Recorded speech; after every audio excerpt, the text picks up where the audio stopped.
I'm coming out of a dark season of my life. It's a season of grief that started over 5 years ago, towards the end of my marriage. Grief. I know you know what I'm talking about. It's that intermittent darkness, that guttural pain, that deep pressure, like you've got a hole in your stomach. You know that feeling of pain that causes you to double over at times with the intensity of it? I could tell you it hasn't always been this way for me, but it has. Grief and loss is my passion. I often joke with my friends that I'm a walking billboard of grief and loss experiences. I consider myself, though, as someone with an uncanny hope, with an ability to see hope in situations that others may not. It's what makes me good at what I do. I'm a school social worker. I work with students experiencing a variety of emotional and behavioral challenges. My students come from all walks of life, some having been touched by incredible loss, but yet their beauty shines. In my work, I strive to empower my students to see their worth, to see that light that I see, that light that shines from within them. I will admit, in my darkest moments, my hope for others is much clearer than my hope for myself. But that's where my foundation and my faith take over, propelling me forward.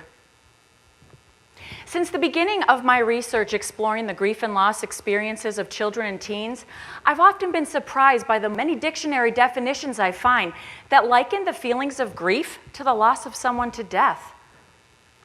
I believe society in general equates the feelings of loss with someone who has died.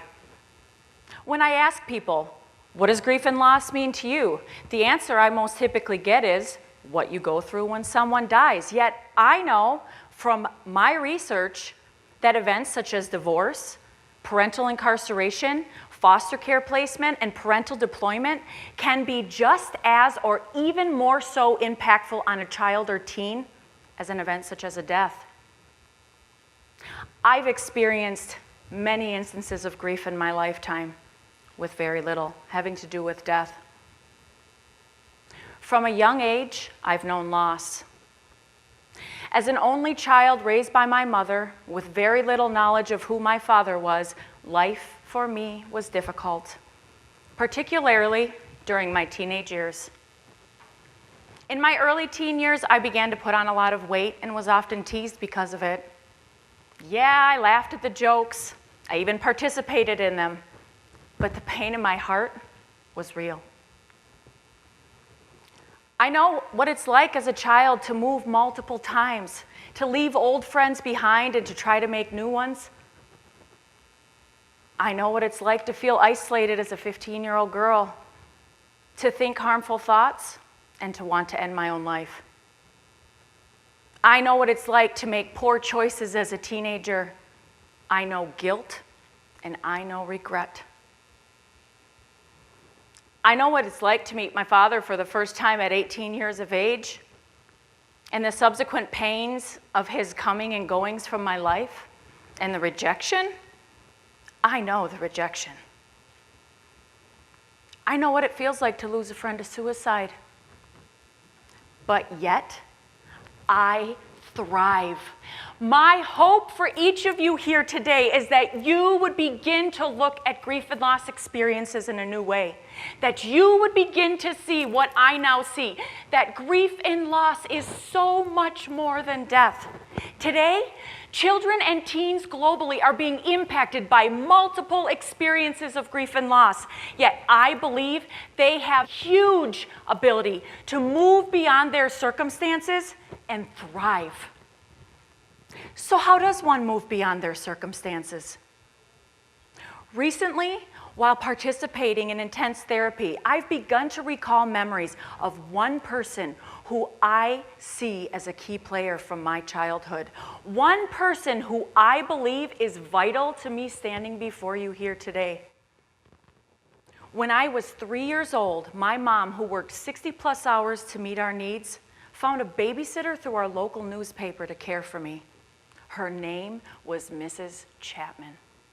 Her friends called her Tony, but to me, she was Mrs. C. Mrs. C took care of me from when I was 3 years old until I was 13 years old. Mrs. C was a woman of strong faith, utmost integrity and moral character. She ran her household with military-like order, and even though her countenance was firm and stern, I knew she loved me. When she laughed, her whole face would open up and her eyes would sparkle. As someone who has had little recall of childhood memories, I've recently been flooded with sweet, sweet memories of my childhood, mainly from Mrs. C's house. Smells of shaklee and herbs, tastes of warm grapefruit with honey drizzled on top, images of myself lying on Mrs. C's sheet-covered couch watching endless hours of Little House on the Prairie and Anne of Green Gables. And Mrs. C's dog Angel with that cone collar around her neck because she never stopped licking. Mrs. C teaching me how to set a table. Mrs. C teaching me how to pray. Mrs. C teaching me how to do the laundry. Mrs. C teaching me how to take care of my nails.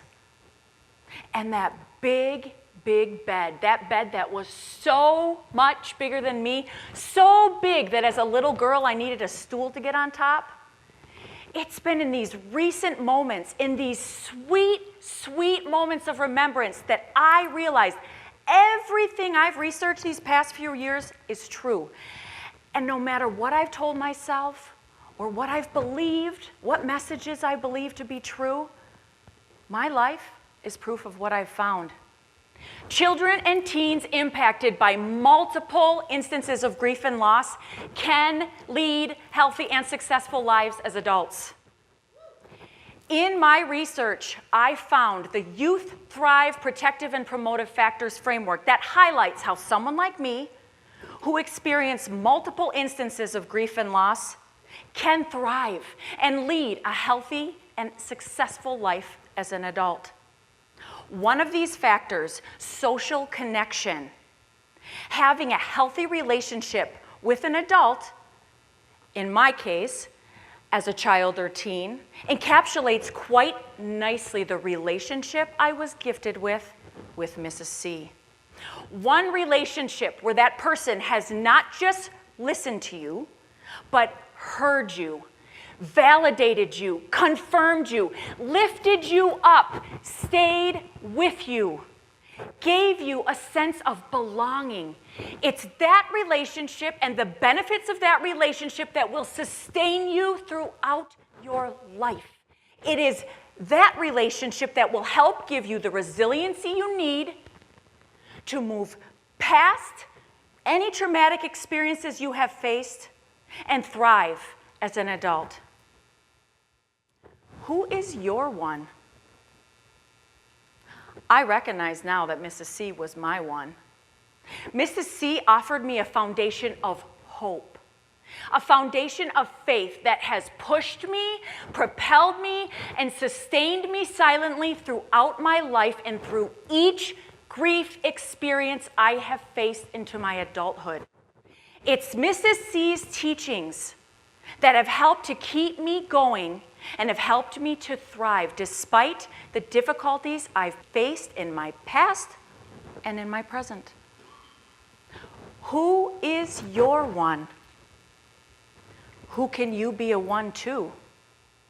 As adults, we have an amazing opportunity to be a one to a child or teen.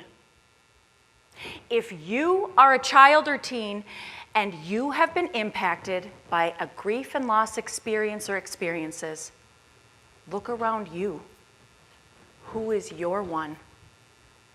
What is your grief experience? Speak it out loud. Feel it. You are not defined by the losses you have faced. Shine. Grab hold. Keep moving. Keep pressing. Who is your one? Who can you be a 1-2 or a 2-2 or a 3-2? There is so much hope.